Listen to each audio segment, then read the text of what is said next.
You know, I've gotten myself involved with thousands of cases for the sake of Allah. Thousands of cases where I've communicated with parents, sometimes with the children, sometimes with a third party, and so on. And sometimes it helps, sometimes it doesn't help. Sometimes you look like the bad one, and sometimes really they appreciate what you've done for them. All of that is on one side. We did it for the sake of Allah, but what I learned is the way you react will determine the future.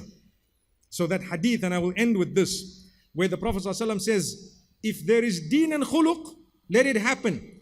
If you don't, تَكُنْ فِتْنَةٌ فِي الْأَرْضِ وَفَسَادٌ عَرِيضٌ.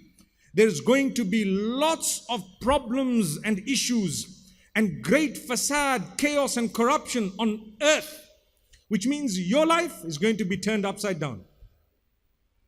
And I promise you, every one of you, you would know examples within your minds.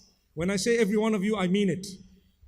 You would know examples within your minds of people whose parents did not entertain something that they had, imposed their own ideas on their kids, and rejected, for example, their decent ideas. And what happened? The whole world turned upside down. Why? The blame game begins, but that's not what it's all about.